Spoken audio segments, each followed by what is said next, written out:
antes de que la lengua pronunciara sonido alguno, ya existía la comunicación. Antes de que el hombre nombrara las cosas, ya las comprendía. Porque no fue el sonido lo primero que descendió al hombre, sino el aliento. Y el aliento no hablaba palabras. El aliento transmitía intención. Dios no entregó al hombre un idioma de letras, no le dio sílabas ni discursos, le dio espíritu. Y el espíritu se expresa en deseos, y el deseo se mueve como energía, y la energía deja señal. Así fue formado el primer lenguaje, no en la boca, sino en el ser.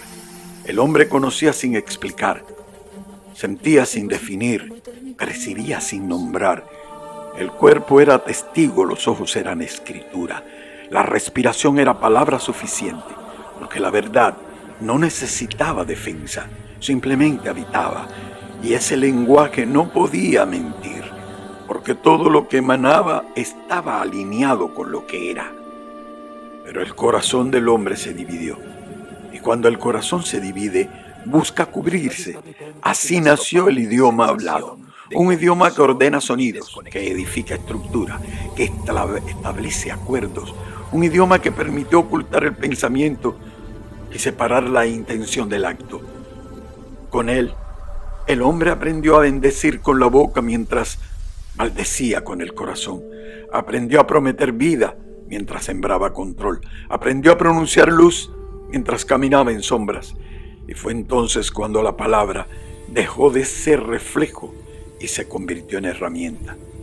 Porque con palabras se edificaron reinos, con palabras se justificaron guerras, con palabras se consagraron mentiras, y el hombre comenzó a creer más en la voz que en el espíritu. Escuchó el sonido y cerró el discernimiento, vio los labios moverse y dejó de leer las señales. Pero el cuerpo no olvidó, porque el cuerpo fue formado del polvo, y el polvo recuerda el aliento.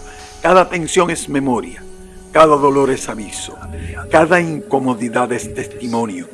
El cuerpo habla como la boca calla la verdad. La carga en los hombros no es casual. El temblor en las manos no es debilidad. El nudo en el vientre no es accidente. Son señales del espíritu. Cuando no encuentra salida y cuando el espíritu es ignorado, el cuerpo clama. La enfermedad no siempre es castigo, a veces llamado a volver, llamado a escuchar, llamado a alinear. Porque el lenguaje primero nunca fue retirado, fue sepultado bajo el ruido, bajo prisa, bajo exceso de palabras. El mundo se llenó de voces y se vació de verdad. Se habla mucho y se discierne poco. Se proclama fe sin presencia. Se proclama amor sin entrega. Se proclama verdad sin obediencia interior. La palabra se volvió espectáculo. El corazón espectador, pero la verdad no actúa.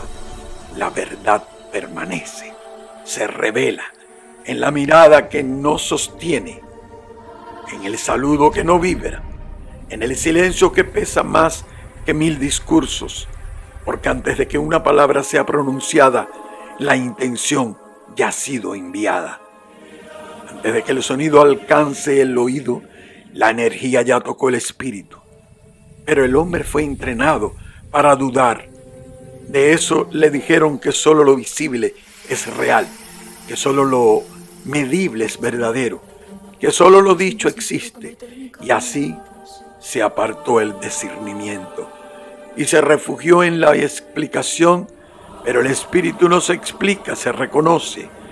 Volver al lenguaje original no es callar la boca, es abrir el ser. Es volver a sentir el peso de la intención, el eco del deseo, la dirección del aliento. Es caminar con palabra y corazón unidos. Porque cuando la palabra nace del espíritu, crea vida. Pero cuando nace del miedo, crea confusión. Por eso hay tanto ruido y tan poco descanso. Tantas promesas y tan poco cumplimiento. Tantas enseñanzas y tan poca transformación.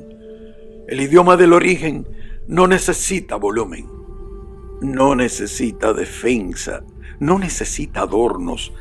Habla en paz, habla en presencia, habla en verdad.